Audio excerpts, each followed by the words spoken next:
뇌는 어떻게 나를 조종하는가 파트 2. 사장 무의식인 줄 알았던 것. 침묵하는 운해. 1996년 12월 중대한 사건이 일어났다. 뇌졸중으로 질 볼테 테일러 박사의 좌뇌 전원이 꺼져버린 것이다. 테일러 박사는 뇌졸중이 오기 전까지는 평생 동안 뇌를 부위별로 나눈 뒤 이름을 붙이는 일을 해왔다. 수년 후 뇌졸중에서 회복한 그녀는 그동안의 경험을 이야기할 수 있었다. 그녀는 자신을 단단하고 고정된 것이라기보다는 끊임없이 흐르는 존재로 인식했다. 옳고 그름과 같이 나뉘어진 범주들이 양극단으로 느껴지지 않고 하나의 스펙트럼으로 느껴졌다. 자신을 분리된 존재로 보던 그녀의 에고, 즉 좌뇌는 더 이상 그녀의 의식 안에서 주도적인 존재가 아니었다. 오른쪽 뇌 안에서 그녀는 언제나 충만함과 감사함을 느꼈다. 그녀의 경험은 수많은 사람들이 명상과 마음챙김 수련으로 도달하고자 하는 바로 그 상태였다. 운해가 지배권을 갖는 것도 아닌 그렇다고 좌뇌를 꺼버리는 것도 아닌 중도 상태를 성취하는 것이 우리의 바람직한 목표일 것이다. 행복이란 좌뇌와 운해가 어떻게 균형을 이루는가에 달려있는 것일지도 모른다. 지각된 어떤 것을 좌뇌는 범주적으로 접근하는 반면 운해는 좀 더 전체적으로 넓은 시야로 다가간다. 좌뇌는 하나의 대상에 정밀하게 초점을 맞추는 반면 운해는 넓게 빠짐없이 큰 그림에 주의를 둔다. 과학과 철학 분야에서는 의식적으로 생각하고 해석할 필요가 없는 육체적, 정신적 기능을 덜 중요한 것으로 여겨왔다. 아주 정교하고 복잡한 이 행위들의 무의식적이라는 꼬리표를 붙인 이유는 단지 그것이 언어 중추의 밖에서 수행되는 기능이라는 점 때문이다. 운의 역할 또한 의식의 한 형태이지만 우리는 이것을 평가절하하고 묵살하라고 배워왔다. 손을 뻗어 무언가를 잡을 때 우리는 팔의 움직임을 의식하지 못하는 것처럼 느낀다. 이는 언어 기반의 해석적 의식과 자신을 동일시하는 편향적 태도 때문이다. 좌뇌가 주인 행세를 하기 때문에 이런 활동은 그저 무의식적이라고 치부한다. 그리고 에고는 태생적으로 운의 의식을 경험할 수가 없다. 에고는 그것 자체를 좌뇌가 만들어낸 구성물이기 때문이다. 그러나 운의 의식으로 접속하는 방법은 다음 몇 가지가 있다. 먼저 요가는 우리를 운의 의식으로 이끈다. 몸을 움직이고 어떤 동작을 수행할 때 기분이 좋고 자신이 어떻게 움직이고 있는지 온전히 알고 있지만 거기에 생각이 끼어들 틈은 없다. 또한 다양한 형태의 명상도 우리를 운의 의식으로 이끈다. 호흡할 땐 어떤 생각할 거리도 필요가 없다. 그래서 많은 명상법에서 호흡을 강조한다. 그리고 태극권, 기공 같은 움직이는 형태의 명상도 있다. 이런 수행법을 그 누구도 무의식적인 행동이라고 생각하지 않는다. 이런 수행들은 오히려 고도로 깨어있는 의식 상태에서 수행되는 행동이다. 단지 말로 표현할 수 없다고 해서 그것을 무의식적이라고 말할 수는 없다. 무아지경에 빠진다는 말도 운의 의식 상태일 가능성이 크다. 이는 심리학자 미하이 칙센트미하이가 이야기한 몰입 상태와도 매우 유사하다. 무아지경이든 몰입이든 그 상태가 지나간 뒤에 해석적 의식이 등장해 그것을 자화자찬하거나 별것도 아닌 일로 치부하기도 한다. 좌뇌가 언어를 장악하고 있고 언어가 매우 설득력 있는 도구이기 때문에 좌뇌는 주인 행세를 하며 공을 가로채거나 또는 눈길을 주지도 않는다. 마지막으로 많은 사람들에게 익숙한 또 다른 운의식으로 이끄는 것은 마음챙김 수행이다. 이 명상법은 지금 온전히 이 순간에 머무르며 바깥에서 일어나는 일부터 내면에서 일어나는 일들까지 그저 관찰하는 수행 방법이다. 판단이란 좌뇌의 기능이므로 판단을 하지 않고 지켜보도록 배운다. 열거한 방법들은 모두 지금 이 순간의 경험에 집중하고 사고와 언어를 넘어서는 방식으로 행하고 존재하라고 말한다. 운의식의 핵심은 쓸데없는 생각 말고 그냥 하기라고 정의할 수 있다. 축구 시합을 예로 들면 존재함과 행함, 아이들이 잔디밭에서 공을 차는 것, 그 외에는 전부 이야기와 해석일 뿐. 승자, 패자, 우승팀 따위는 모두 범주, 이름표, 패턴, 언어, 생각으로 만든 이야기일 뿐이다. 이 추상화된 이야기 자체는 아무 문제가 없다. 다만 그 안에 갇혀서 헤맬 때 문제가 만들어진다. 고통은 이 이야기에 푹 젖어 그것들이 실제 현실이 아니라는 사실을 망각할 때 찾아온다. 이런 의미에서 이야기는 언제나 환상이다. 운해는 그냥 해중추다. 단순히 행위 자체를 위한 행위에는 좌뇌가 끼어들 틈이 없다. 5장 뇌가 삶의 의미를 부여하는 방식. 부분과 전체. 의미와 이해는 운해에서 일어나는 필수적인 과정이다. 좌뇌가 부분에 집중한다면 운해는 전체를 본다. 그리고 의미와 이해는 전체에 깃들어 있는 법이다. 또한 거의 모든 인지 활동에서 의미는 중요한 역할을 한다. 의미가 있어야 단기 기억 또는 장기 기억의 정보를 저장할 수 있다. 이렇게 의미라는 것은 대단히 중요한 것으로 어쩌면 우리 삶의 목적이 이 의미 추구일지도 모른다. 빅터 프랭클 박사의 죽음의 수용소에서는 인간에게 의미가 얼마나 소중한 것인지를 보여준다. 그 책에서 수감자들이 살아남는데 가장 중요하게 작용한 것이 살아야 할 목적과 의미를 갖는 것임을 밝혔다. 결국 그는 행복보다 중요한 것이 바로 의미라는 결론을 내고 그 결론을 바탕으로 로고테라피를 만들었다. 로고스는 의미라는 뜻이다. 해석적 이해와 의미적 이해. 생각의 파편들에 집중해서 인간관계를 살피는 이해를 저자는 해석적 이해라고 부른다. 그리고 의미와 관계된 이해는 더 넓은 관점에서 대상을 바라본다. 근대 과학의 기초가 된 아이작 뉴턴의 저술들은 해석적 이해의 패턴을 따른다. 우주를 거대한 기계 장치로 보는 관점이 이에 해당한다. 이 해석적 이해의 사고는 좌뇌에 의해 작동한다. 그리고 이런 사고방식 덕분에 과학이 눈부시게 발전할 수가 있었다. 그러나 이는 우뇌에서 바라보는 넓은 시야가 없었다면 무용지물이다. 사실 작은 부분들에 집중하기 위해서는 먼저 우뇌가 전체 구조를 먼저 파악해야 한다. 그 다음에 비로소 작은 부분들에 집중하는 것이 가능해진다.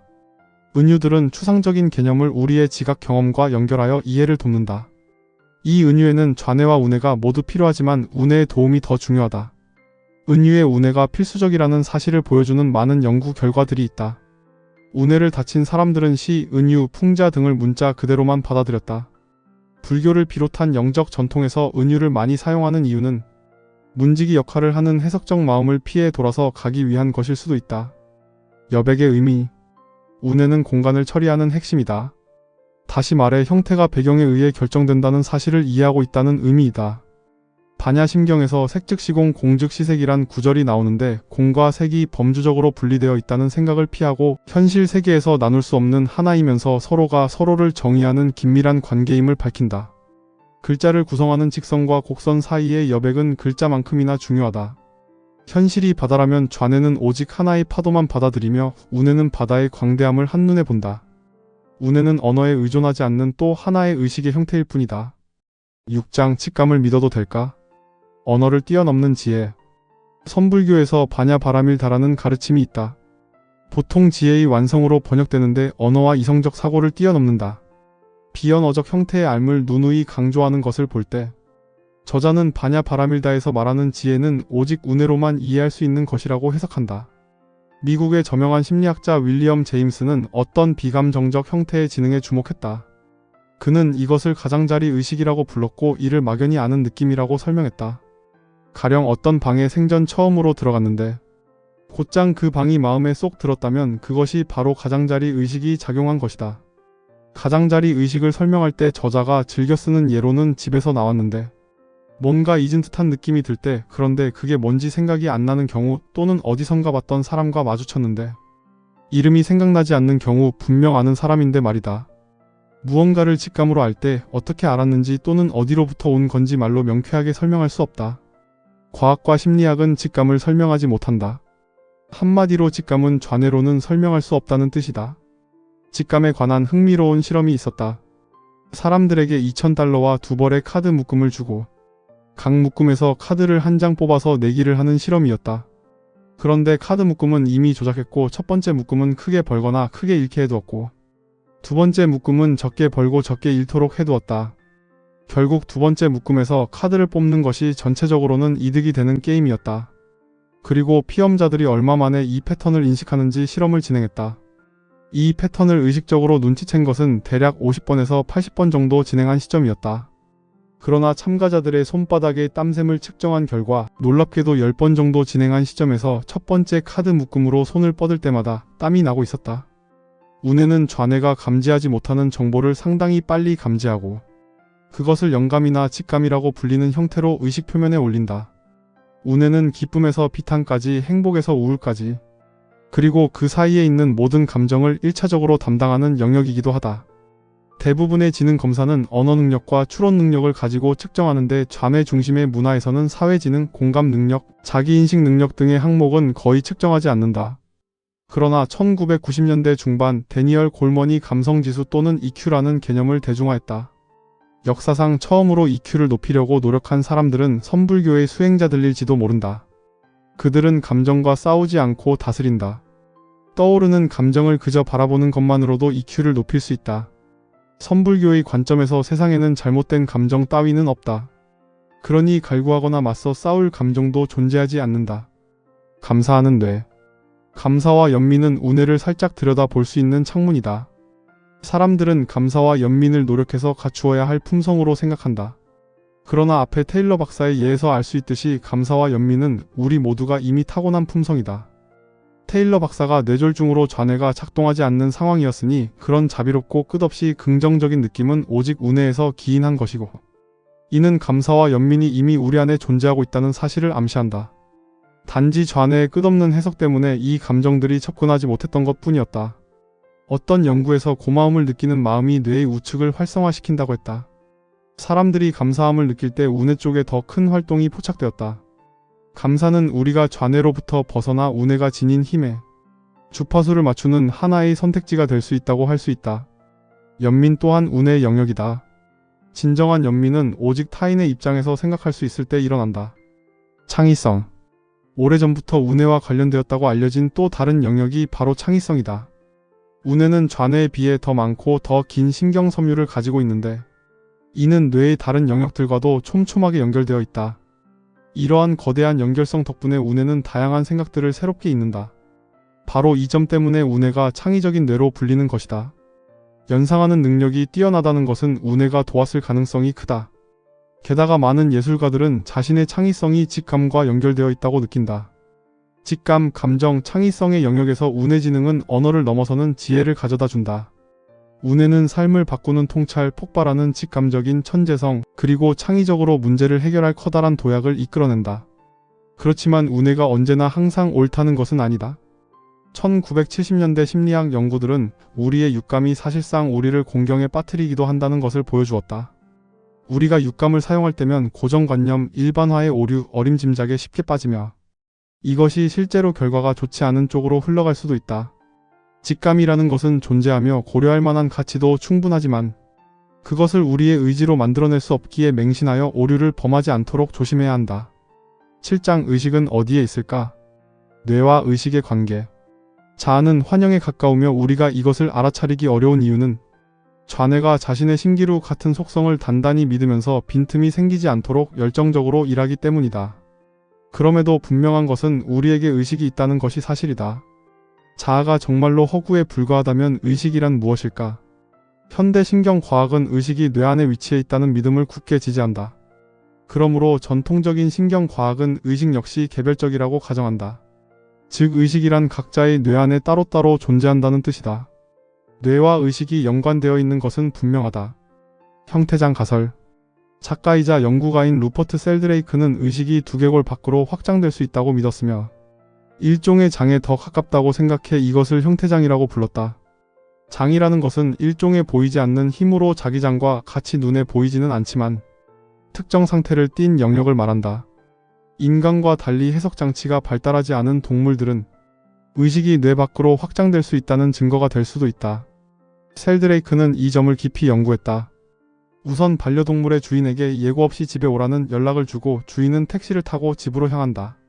주인이 집으로 오고 있다는 어떠한 낌새를 주지 않는다. 이 연구에서 주인이 전화를 받고 집에 가려고 마음을 먹은 시점과 반려동물이 흥분하거나 기대하는 행동을 보인 시점이 정확히 일치했다. 이는 동물과 주인의 의식 사이에 모종의 연결이 존재한다는 것을 암시한다.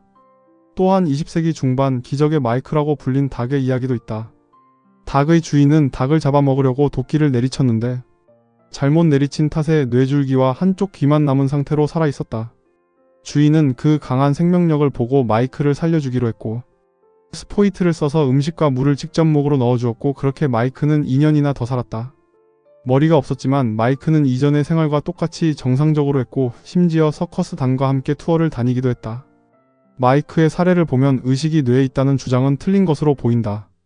의식이 뇌를 벗어나 확장될 수 있다는 가능성을 인정하게 되면 심령 현상이나 초자연적인 현상들도 설명할 여지가 생긴다.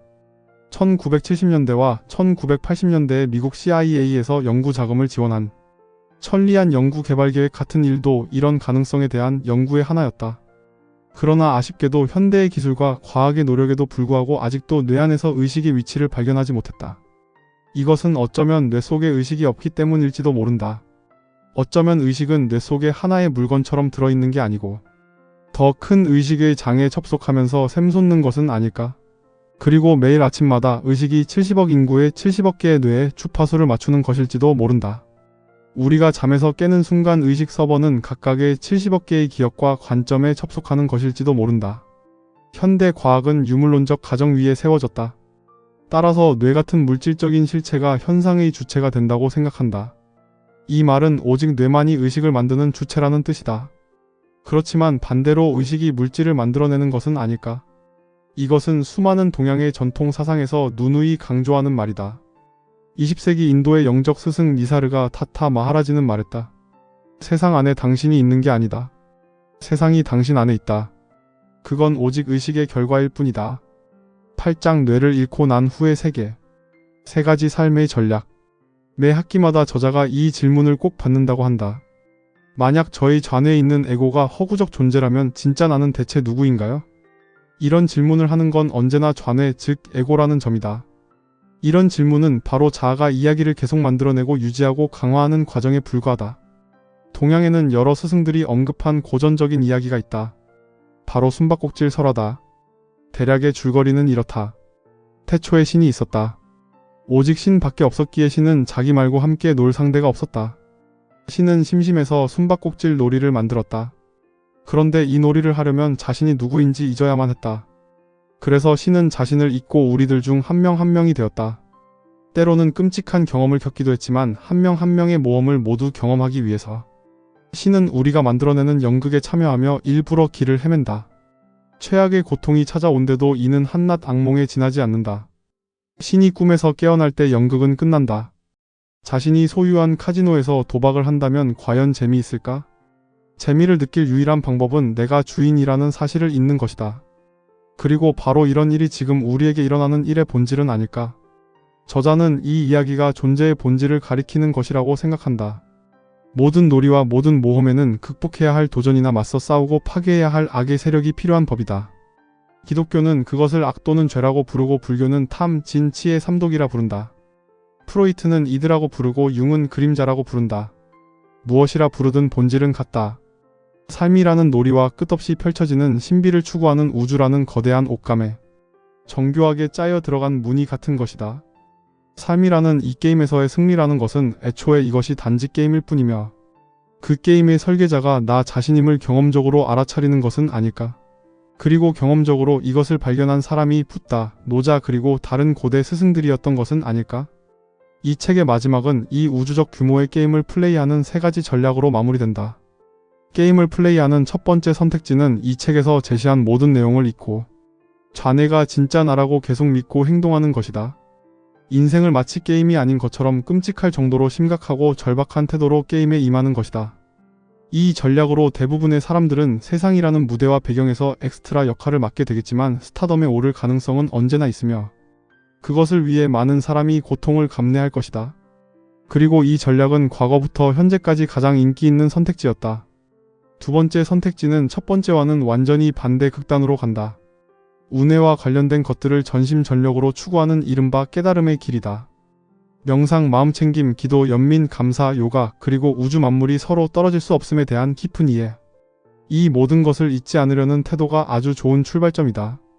세 번째 선택지는 이른바 중도라고 불리는데 앞의 2가지 길에 한 발씩 걸치는 것이다. 이 길을 선택하면 게임을 딱 재미있을 만큼만 진지하게 받아들인다.